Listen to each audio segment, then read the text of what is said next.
sense that we assist our clients from the very beginning with the definition of the best strategy according to their goals and then executing their plans. And this may involve not only tax advice, but also all things needed when relocating, legal or paralegal. We are very happy to give this presentation covering an aspect that always comes up and which is taxation. So I'm sharing our presentation now. Okay, I believe you see it well. So we will be mainly talking about becoming a Portuguese tax resident, the taxation in Portugal, a general overview, then a quick focus on real estate and its tax framework. We will mention the non-habitual residence regime, or NHR, which is one of the big benefits that Rosanna was mentioning before, and just give you a quick note about the double taxation agreement between the US and Portugal. Sorry, Philip, I think your screen is not being shared. Really? Okay. Yeah, just saying that. I'm sorry. Let me see. I'll try to do it again. Okay. There you go. Now it's okay. Okay. I'm sorry. Okay, so here it is, the main topics that I was just mentioning. And as you probably have noticed, or you will, once you start preparing for your relocation or your investment in the country, the very first thing that anyone really needs to do is to obtain the Portuguese tax number, or NIF, as we call it. You can get it while living in the US, and for that we need to show to the Portuguese tax authority your passport and a proof of address in the US, and you will need to appoint a tax representative resident in Portugal.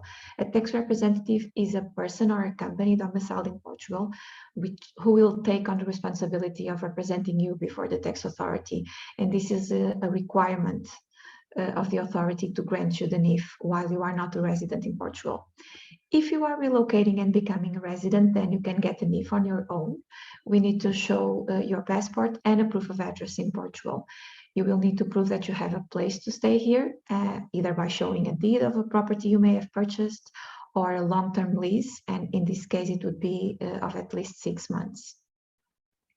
So if you are declaring your residency with your local address here at the tax authority, and you are spending more than 183 days in the country per year, you will be considered a taxpayer in Portugal.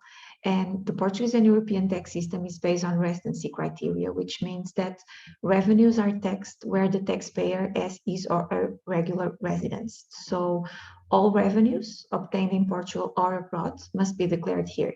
This does not mean that all revenues will be taxed here, because as you will see in a minute, there are double taxation agreements preventing for this to happen. And just to give you a quick overview about Portuguese taxation and taxation on personal income obtained in Portugal, there are progressive tax rates applied to the various types of income, from dependent work, independent work, and pensions retirement.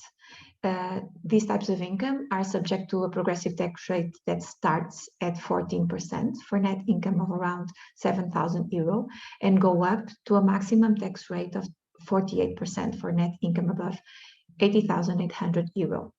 Then you can have a surcharge of 2.5% for net income above 80,000 euro and a surcharge of 5% for net income above 250,000. In the case of other types of income, such as coming from dividends, capital gains, and interests, also property income, you can have a flat tax rate of 28%. So if you are moving to Portugal and becoming a tax resident and having, let's say, property income, you can choose if you want to include this property income with other types of income you may be getting and submit your tax return, and it will be subject to the progressive tax rates we were just seeing before, or if you prefer, this flat tax rate can be applicable. So it's really a matter of understanding which situation is more beneficial for you. And we would just give a quick focus on real estate and taxes related to the purchase of property, income coming from short or long-term rental, and also from the sale of the property. So if you are considering the purchase of a property, the main cost that you may want to consider besides the purchase price naturally would be the municipal tax on real estate transactions, or IMT. So IMT for residential properties goes from 1% to 5.5% for properties with a purchase price up to roughly 550,000 euro. Then it's of 6% if the properties have a purchase price from that amount to 1 million, and IMT will be of 7.5% if the purchase price is higher than 1 million. But in case you are considering purchasing the property here in Portugal to make it your primary and permanent residence, then you may be able to get a reduction to the IMT to be paid. In the case of other urban properties, the IMT is of 6.5%, and in the case of rural properties, it's of 5%. Other costs that you may want to consider when purchasing a property: stamp duty of 0.8% of the purchase price, and then costs with the notary public fees between 500 and 1,000 euro, also the land registry, which is of 250 euro per property. And every year you will have the municipal property tax. It's paid annually in 1 or 2 installments. And for urban property, it goes from 0.3% to 0.5% on the tax value of the property. And this is important because the tax value of the property is a value determined by the tax authority for the property and is usually considerably lower than the purchase price declared on the deed. In some cases, you can have a tax rate of 0.7% that will be applicable for properties above 1 million euro. For rural properties, IMI is of 0.8%. If you are purchasing the property with the intention of leasing it and getting some income from long-term rental, you may want to know that the rental contract must be registered at the tax authority, and you will need to pay a stamp duty corresponding to 10% of one rent. Then to the rental net income, a flat tax rate of 28% will be applicable. And again, if you are a resident, you can choose if you want to apply this flat tax rate or if you want to consider this income together with other types of income and have the progressive tax rates to be applicable. And there are tax benefits for rental contracts with more than 2 years. So if you are willing to have a tenant for more than 2 years, the tax rate can go down up to 14%. If you are non-resident, so if you have your tax residency still in the US or in another country while having your property here in Portugal, property taxes will always be paid here, and to the net profit obtained, a tax rate of 28% will be applied. But then I would just leave this note to say that because of the double taxation agreement with the US and with Portugal and a lot of other countries, there may be a deduction that you may get in the country of residence regarding this tax paid here. If you have the property and you want to explore it in short-term rental, then a simplified tax regime will be applicable. Only 35% of the gross income is taxable. And in some urban touristic areas, such as downtown Lisbon, 50% of the gross income is taxable. The income is included with the individual taxable income and taxed according to the progressive tax rates. Again, if you are a non-resident, you know that it will be paid here. But in this case, the flat tax rate is of 25%. And again, we should check the ADT conventions to see if there's room for a tax deduction in the country of residence. If you are selling your property in Portugal and you are a resident here, only 50% of the capital gain is taxed. The capital gain is included in the individual taxable income and taxed according to the progressive tax rates we've seen before. But there may be an exemption. So if the property in Portugal is your main residence and the value of the sale is fully reinvested on another property to be used as your main residence in Portugal or in another European country, you will have this tax exemption. If you don't have your residency in Portugal and you are selling your property here, the capital gain will be taxed at a flat tax rate of 28%. If you are relocating, changing your tax residency to Portugal, this indeed may come with the big benefits, as Rosanna was mentioning before, and this is the NHR. So citizens who haven't been a tax resident in Portugal for the last 5 years and become a tax resident may apply for this non-habitual resident regime. This is a special tax regime which was conceived to attract foreign investment through low tax rates on personal income to people who relocate to Portugal. It benefits entrepreneurs, professionals qualified in high value added activities, pensioners, and high net worth individuals.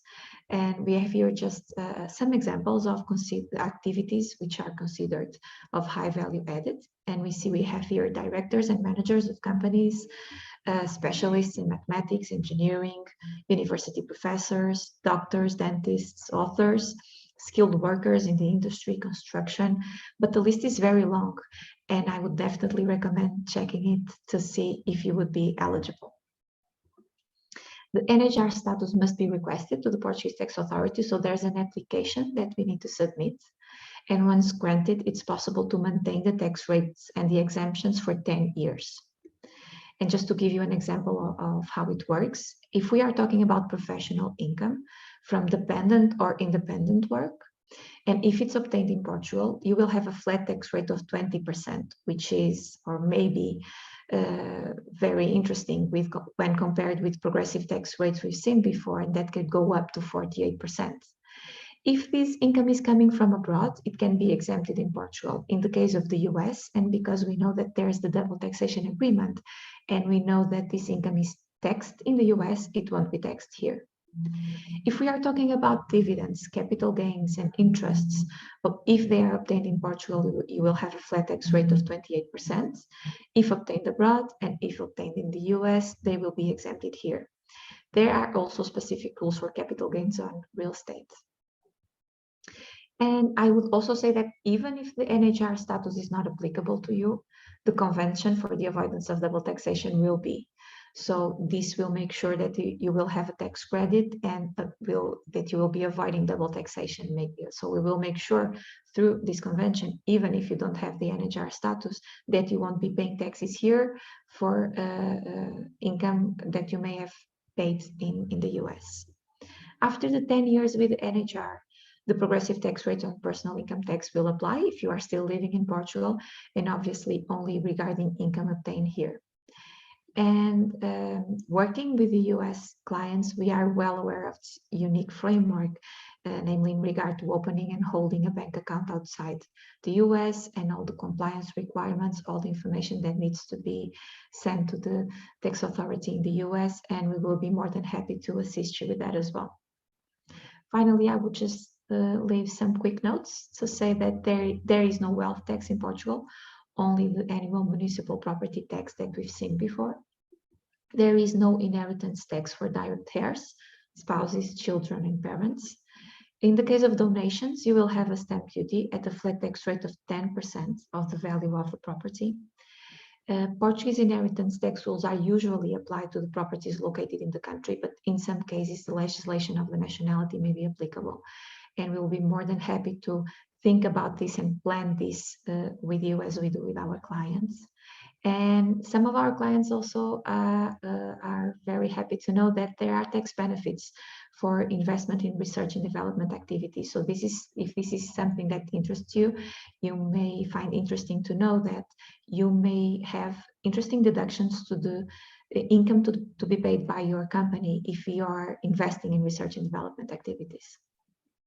So this is it. I leave you here with this quote from our Prime Minister and our contacts. We would be more than happy to connect, get to know each other, and discuss your particular case if you would like us to. Thank you. Thank you, Filipa. Very interesting, the whole scheme of tax in Portugal, and it's indeed very attractive. So make sure you drop us a question if you want to know further. And now let's talk a little bit about where to live in Portugal, whether to rent or whether to buy. That is the question, right? So one thing that we tell our clients, even the ones that are willing to invest in real estate, if they want Portugal to be their permanent residency, is to rent for at least the 6 months to a year. So they can get to know the country and they can get to know their preferred areas to live. Yeah, and this is important because Portugal, even though it's a very small country, it's a country that is very different in all of the areas. different cities, different cultures, even it's Portuguese, but the way that they speak the language change, the food changes. So it's really important to find your place, your specific place in this area. So now I'm going to share with you my screen again, and let's talk a bit more here.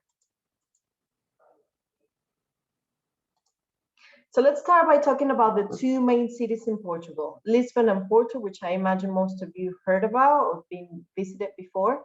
And a lot of the people who wants to come to Portugal initially wants to settle in one of these two cities, or the third one, which is down south, where the most amazing beaches are. And what are the benefits to relocate to either Porto or Portugal? You get the best of the city, but also the best of the coastline. Both cities are surrounded by a beautiful coast, so you get access to living either in downtown, and within 15 to 20 minutes you can arrive to a beautiful beach, or you can actually live on the coast area and through public transport go and have access to the life downtown. Vibrant culture for all ages and tastes.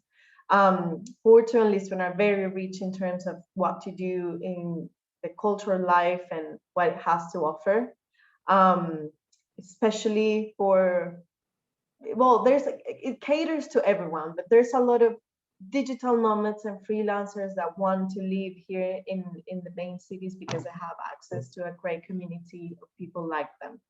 No language barrier. So this happens throughout all of Portugal, but especially in the main cities. If you speak English, you're going to get by without a problem. Portuguese people are very savvy with languages. They can very much speak English, understand Spanish, talk a bit of French, so you won't have a problem here. Although it's important to try and learn some of the language, because Portuguese are very welcoming when you try and speak their language. Good work-life balance. Like I said, it's a city that it has a lot of points for remote working, like cafes or open areas. So you don't have to be stuck in an office.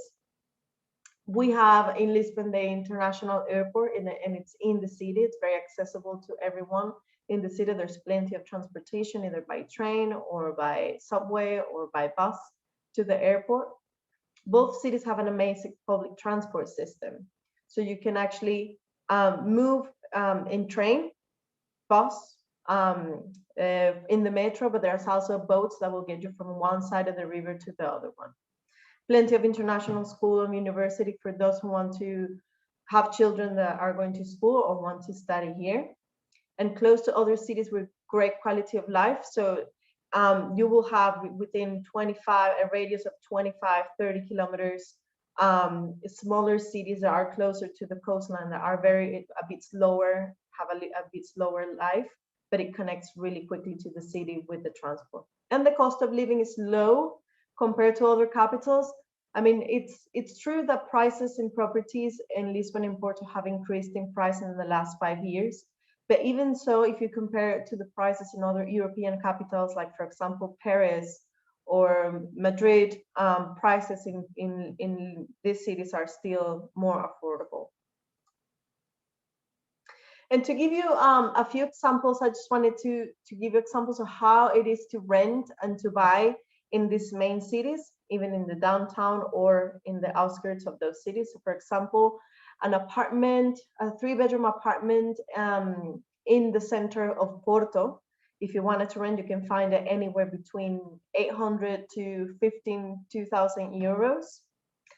But if you wanted to, if you had the same budget, 2,000 euros in the outskirts of Porto, you could find a house with 4 bedrooms, for example.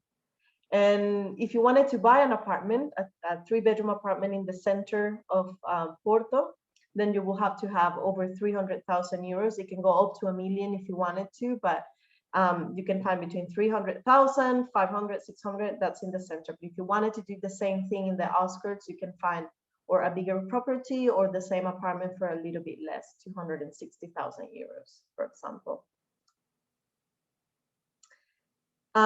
This is the case of Lisbon as well. So if we're talking about the center of Lisbon, it's a bit more expensive than the center of Porto. If you wanted to rent a 2-bedroom apartment, you will have to have at least 1,300 euros up to 2,500 if it's a 2 or 3 bedroom in the center of the city. But if you wanted to rent a bigger apartment in the outskirts in an area called Cascais, which is about 20 kilometers from Lisbon, you can find a bigger property for about 15 to 1,900 euros. And if you wanted to buy, then in the center of the city, you can find properties from 400,000 euros and above, up until even 2 million if you wanted to. But if you want to buy a property in the outskirts, that price goes down. You can still find properties for about 200,000. Now let's talk about the Algarve. The Algarve is located in the south of Portugal, and it's one of the preferred areas for expats to actually retire. There's a very good, massive community of people from the US and the UK in the Algarve. I'm gonna try and show, well, I'll show you the map further along. It's an area that has small towns next to one another around in the coast area, and you have every option in there. You can either buy an apartment in the small town where everything's happening, or just go a little bit further and invest in a rural property so you can have some land. And that's one of the things that a lot of people prefer to do.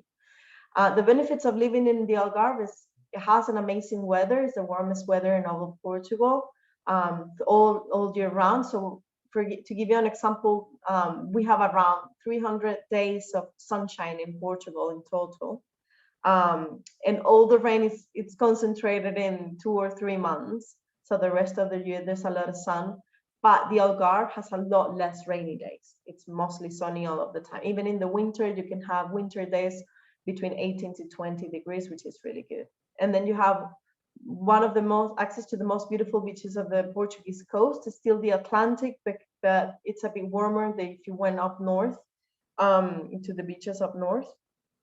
And the properties for investment, even though they're also increasing in price in the last 5 years, are better priced than if you want to buy in Lisbon or in Porto. So it still is a good opportunity for investment. And like I said before, there's a great expat community and foreign services. So if you want to feel like home away from home and have access to people like you, then the Algarve is an excellent option for that. To give you an example between renting properties, it's easier to find rentals in the main cities. Once you go more towards the interior of the country or the south, the more touristic areas, is not so easy because a lot of the properties are listed for short term, like Airbnbs, for example. But still, if you wanted to rent there for 6 months to a year, you can find some options between 900 euros, 600 euros, a 2-bedroom apartment, depending on the area that you wanted to buy, to rent. But you can also find properties between 150,000 up to 300 and 500 euros, 5,000 euros, depending where you want to live. We have an example here of a remote, of a house located in a remote area in the Algarve for 495,000. It has 7 bedrooms and it has a lot of land. And then you have an apartment, a 3-bedroom in downtown in one of the towns for 300,000 euros. And this is a more property. Now let's talk a little bit about the Silver Coast. The Silver Coast of Portugal is an up-and-coming area. It's now one of the best areas to invest in terms of buying property because prices are still very low. A lot of the people rather buy in Porto or Lisbon or the Algarve, and now they're discovering the Silver Coast, and there's a wide range of places to choose. And now I'm going to share with you the map so I can show you where I'm talking here. So here's Portugal. If you see here, this is Lisbon. So it's right here a little bit in the middle. And then here's the Algarve. The main towns in the Algarve are Lagos, Albufeira, and Faro. And you can find properties all around this area. If we go up north, then we find here Porto, right next to close to the border with the northern of Spain. And here's Porto. And the Silver Coast goes all the way from here to this area, All of this is the Silver Coast. So it's right in the middle between Lisbon and Porto, going up to the north.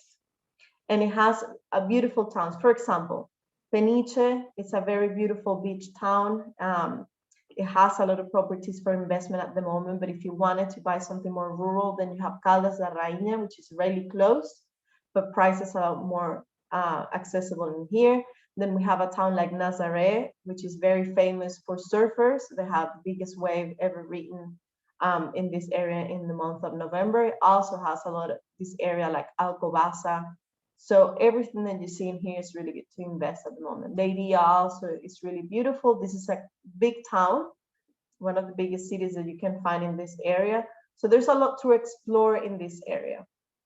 And going back to the presentation, talking about the Silver Coast, like I said, the housing and life in general is more affordable because it still hasn't been exploited as much. It has a beautiful landscape and a lot of cultural heritage.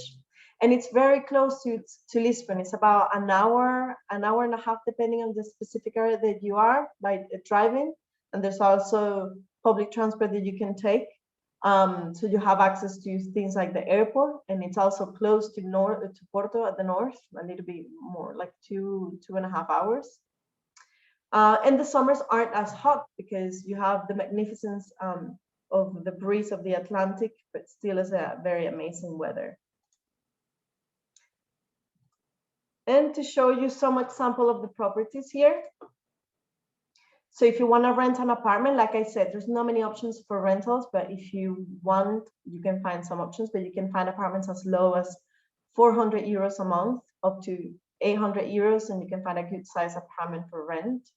And if you wanted to buy an apartment, like a new construction overlooking the sea in a town, for example, like Nazaré, but it's more or less the same for the other towns, you can find a good apartment like this second option here with views over the sea, for about 300,000 euros. And it's a nearly 150 square meter apartment, so it's a good size. But you can also have access to more rural houses in the Calda da Rainha area, which is where I show you in the map that's more in the middle, for less than 300,000 euros. So it's a very good option. Having said that, we've reached the end of our webinar. So we're now going to start answering some of the questions that you have. Like I said, you still have everyone that attended today has a 50-minute free consult with one of our experts. Make sure you drop us a line to Portugal at global.pt, and we will put you right through with them. This could be a Zoom meeting, over the phone, whatever you choose it is. And I'm going to stop sharing my screen and let's answer some of the questions here. So will this slide deck be available to attendees? Yes, actually the recording of the webinar will be sent to you within 24 hours. So no worries, you will have access to this information. Do the health benefits, for example, ability to use the national health system or purchase private Portuguese health insurance you mentioned for the D7 visa, also apply to the Golden Visa? Definitely, yes. It applies to anyone who is a resident in Portugal, no matter what the type of residency that you have. And one thing that I forgot to mention, the process of obtaining the Golden Visa is fairly similar to the D7. The only difference is that you have to make the investment prior requiring the access to the Golden Visa. Another question that we have in here is the Silver Coast one of the areas you mentioned which will no longer qualify for a Golden Visa after January 2022? That's a very good question. So you're not supposed to be eligible to buy anything on the coastline area, but a little bit further back, then you will be eligible. We can share with you this list and the specific areas where you have access. Let's see what else we have in here. I have more questions in the chat. Can you put up Filipa information again? Definitely, Filipa, if you don't mind sharing again your screen with your email and your contact so people can have access to that.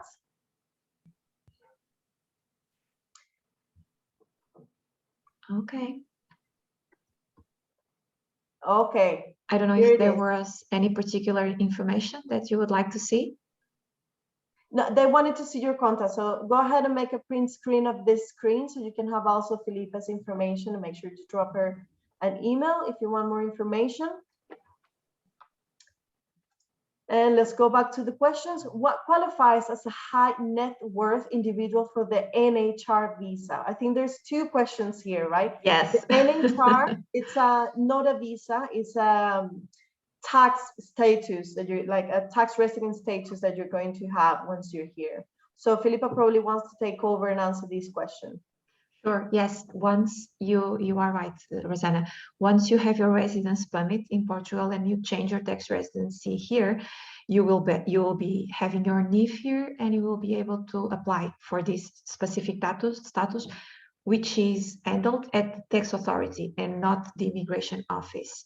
To be eligible for this status, you only need to fulfill those two criteria I was mentioning before. So not having lived here in the past 5 years, and come and relocate and be a tax resident here. But for you to be able to have the benefits I was mentioning and the exemptions, then you will need to be either a pensioner, or you would need to have income coming from the activities which are considered of high value added and which are on the list. The list is very long, so I was giving there just a couple of examples, but for you to know, if you are an entrepreneur and you are willing to come and launch a business here, you would be entitled to it as well. And there are a lot of professions that are in the lists. Thank you, Filipa. Another question that we have is, do most restaurants speak English in Lisbon and Porto? Absolutely, yes. You will not have any problem either in restaurants or any shops or anything that you're going to do in those cities. You'll be able to communicate without a problem. Another question, and this is a good one, is there a train from Lisbon to the Algarve cities? There is. There is a train that goes to Faro, which is the main city in the Algarve. It takes about 3.5 hours. They're very comfortable. So yeah, there's easy communication in terms of transport. How long does it take to Lisbon Airport, to go from Lisbon Airport from the Algarve? I imagine the question is. So if you're driving from Lisbon to the Algarve, it takes about 2.5, 3 hours, depending on how fast you drive into the city that you go. But it's less than 300 kilometers. Still on map. Am I not seeing? Are you seeing my face, or are you guys seeing the map? No, now we are seeing. I think okay. This comment was from before when you were presenting. Sorry about that. If you're planning on living off a savings account, are you taxed on that amount? Filipa, all for you. Okay, so not considering the NHR status for a moment now, if you are relocating and you have this income from your savings account, let's say in the US, most probably you will be taxed in the US, right? So because of the double taxation agreement, you won't be taxed here again. What happens is, in the case of pensioners, when they have retirement income and coming here to Portugal, there's a new law that was enacted this year, and that it will make possible for the Portuguese state to charge 10% of tax on that retirement income. But again, because of double taxation agreement, you cannot pay double tax. So you will have a tax deduction on the tax paid here on your tax in the US. And just to summarize, what this means is that you won't be paying double tax. Great. Which of the towns that you mentioned will be good for 20-something? I would imagine a 20-something-year-old. Is that the question? Then this is a very personal question. It will depend on your lifestyle and what you like to do. But 20-year-olds mostly do well in downtown cities like Lisbon and Porto, where you have all access to, everything that's happening for the youth in there. Clubs, restaurants. It's a very lively town. Actually, there's a lot of students living in downtown at the moment, and lots of community around that. I hope I answered that question well. I didn't understand it very good. I am interested in a property with 100 acres with a house. Great, we can help you out. Drop us an email, Porto Global at Global PT, and we can discuss further what you're looking for. Are there recommended schools to learn to speak Portuguese online? Yes, there are plenty of Portuguese schools that will do Portuguese lessons online. Costs will depend. It's something that I don't know right now at the top of my head. If you're really interested in this information, drop me an email and I'll make sure I'll send you some contacts of people of schools so they can give you their budget. Is it easy to drive in Portugal? Okay, this is a very tricky question. I am not Portuguese and I'm going to talk from the perspective of someone who's not Portuguese. And this means you have to be very brave. I mean, you can drive in Portugal and it's really easy. But driving here in Portugal tends to be a little bit of on a speed, and you have to be very aware of what's happening on your surroundings. But yes, you can drive, no problem. And this applies more to the bigger cities. If you're going outside of the cities, then it's really mellow and really chill and no problem with that. I think this is the last of our questions today. Let me check here the Q&A. No, we have some more.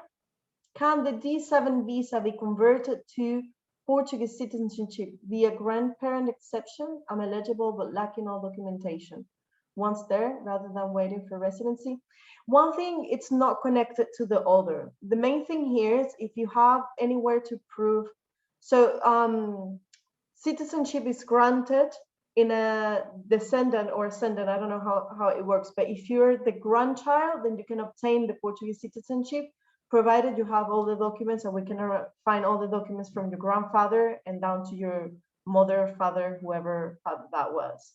And you can obtain the Portuguese nationality.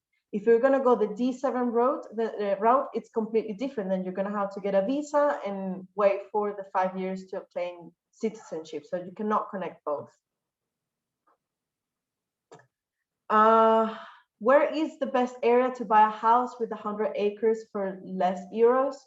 Like I said, at the moment, the area, depending on your lifestyle, there's plenty of towns up north in Portugal that are being looked at the moment for investment of rural properties, and it has amazing prices.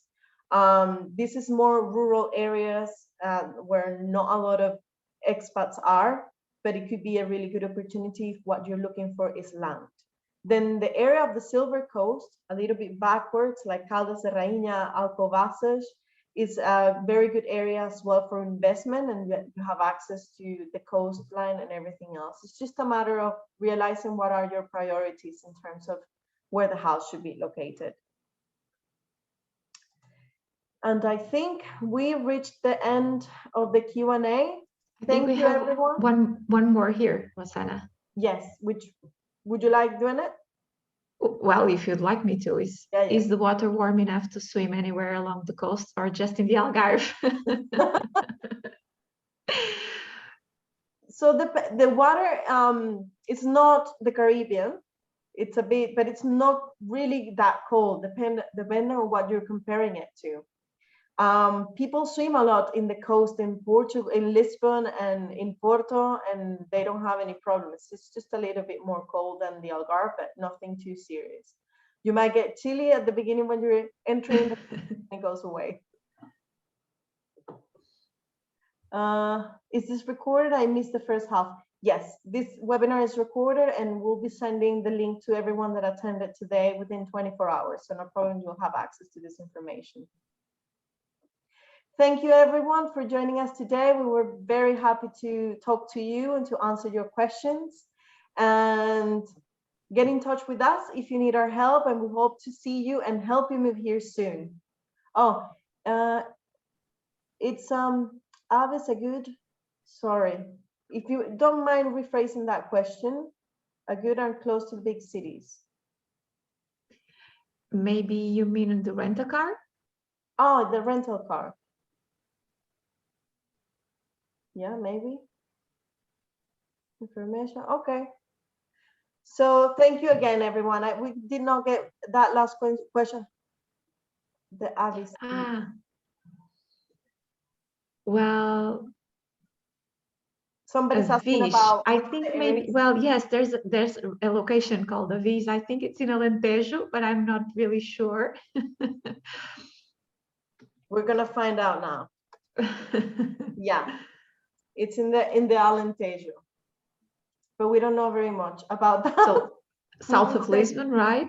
Yeah. And yes, it's still close. You can find nice places in Alentejo within 1 hour drive to Lisbon, Yeah, I would say. to give you an example, you can go from north to south in Portugal in less than 5-6 hours.